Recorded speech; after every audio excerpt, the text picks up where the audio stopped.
Hi, my name's Phil. I like talking about politics, and in the clearest sign yet that Chancellor Merkel of Germany, who of course currently holds the EU presidency, is getting ready to wash her hands of Johnson's Brexit crap. She has called for a planned discussion of Brexit with ambassadors to be scrapped from the agenda because, well, there hasn't been any progress and she can't be dealing with all this nonsense. But first, if you'd like to be notified of daily news and politics, please subscribe to the channel and click the bell notification icon.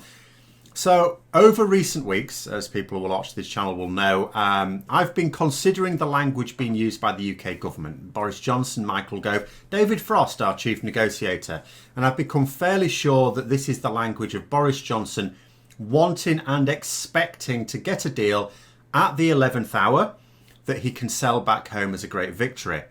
And he needs it to be at the 11th hour. He needs it at the end for two reasons. One, he will want Parliament and political opponents to have as little time as possible to consider the implications of it before it has to be ratified and put into force. He wants time pressure on Parliament to get it through quickly before the end of the transition period. That means making it public as late as possible in 2020.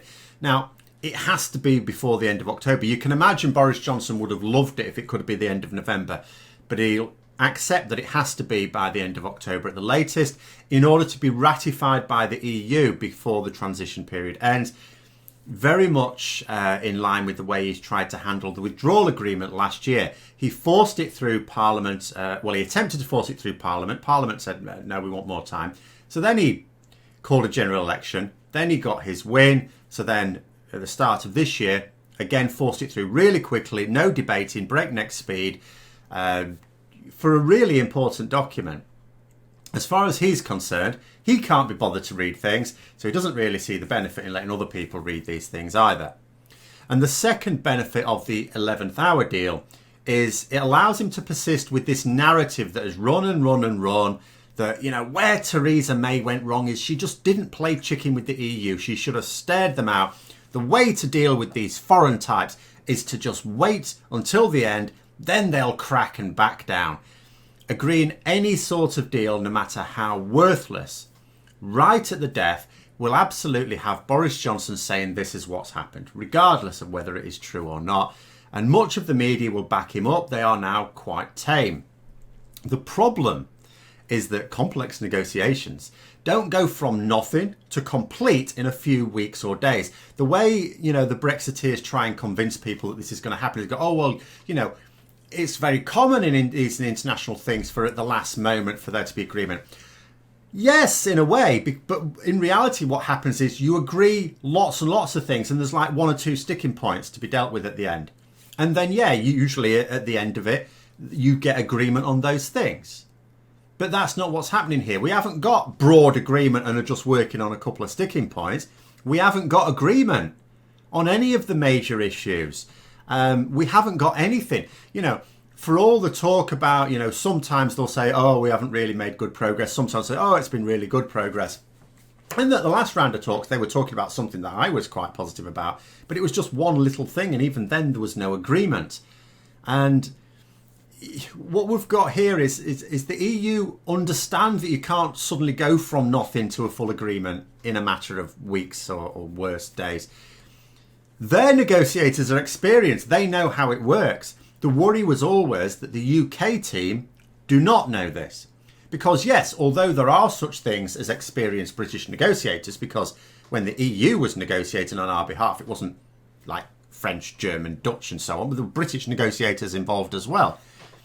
But it seems fairly likely that most of those British negotiators haven't been taken on by Boris Johnson for his team because, well, they don't believe hard enough.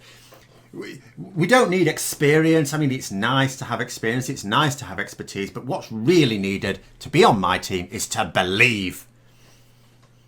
And the thing is that UK ministers in charge certainly don't know how international negotiations work, because they refuse to listen to anyone trying to explain it to them. So now Merkel has said that she's removed Brexit from the agenda for upcoming EU summit with ambassadors after what has been termed a wasted summer. Boris Johnson asked at the start of summer for fresh impetus for the talks, because we were pissing about for ages and Boris Johnson, said, look, can we have some fresh impetus? Let's get going. COVID set us back a little bit. Let's accelerate the rate of talks. And the EU went, yeah, okay, all right, we agreed to this. And now they're more than a little annoyed that all that extra effort on their part has seen no maturation of the British negotiating position. We are still refusing to comply with the withdrawal agreement that Boris Johnson said was a great deal and he himself claimed as his own and he signed. And removing Brexit from the agenda for this summit matters. It's not just symbolic. It does still send a symbolic message, and that message is that the EU has other important matters to deal with. And it can't afford to have Brexit on the agenda just for the sake of it. I mean, if you go to a meeting, for example, and there's just a few bits and pieces, and there's something on the agenda, and you think, well, this isn't going to take long. You keep it there because you haven't actually got that much to discuss. Taking it off means actually we do have other things to discuss, and they're rather important. And if we can spend a bit more time discussing them, all to the better. So it sends that message. But it is also of practical importance as well, because from the UK side, if we agree a deal, Boris Johnson just has to get Parliament to agree with it and vote it through. That's it. I mean, that's not necessarily any mean feat, depending on the deal, but that's all he has to do. He has to engage with one group. On the EU side, it has to be approved by the EU Parliament and every single EU member state. Every single one. And it also, coincidentally, takes a pot shot, yet again, at the notion that Brexiteers have tried to push from the start, because although they have said from the start this is all about Germany, all about Merkel, and Merkel will personally intervene to make sure that we get a deal, no matter what these other EU types feel. Because, German car manufacturers need a deal. Never mind the fact that German car manufacturers have been very vocal over the past couple of years to say that the EU absolutely must not agree to anything that compromises the integrity of the single market. It would be better to have no deal with the UK than to do that. But still, these Brexiteers carried on. And this misconception is not very far from being exposed in a way that's undeniable. We're just a matter of potentially weeks away. Certainly months at most. And the mood amongst the EU team is said to be pessimistic, also frustrated. So one EU official was quoted as saying, "We have had the whole summer completely wasted. A cabinet that doesn't understand how the negotiations work, a prime minister who I think doesn't understand how the negotiations work, because he is under the wrong impression that he can pull off negotiating at the 11th hour." And this was always the fear from the start, the accidental no-deal Brexit. The idea that Boris Johnson, for all of his talk about being fine about a no-deal outcome, actually wants a deal and is convinced he can get one. And part of the evidence for that was, if he was really comfortable with a no-deal Brexit, why have we not been preparing for it? And this isn't all about the wasted years under Theresa May. Boris Johnson has been Prime Minister for over a year now. If he was comfortable with a no-deal Brexit, when he became Prime Minister, why did he not actually start putting things in place? We are not going to be ready. Ministers have had to admit that we're not going to be ready for the end of the transition period.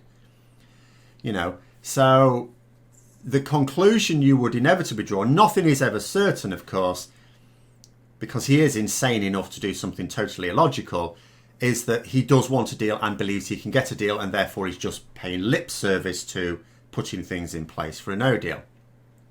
He doesn't show his hand too early. He waits for the EU to be under maximum pressure, and then just when time is almost out and beads of sweat are rolling down their face, he with a flourish passes over a proposal that he is assured the EU will accept.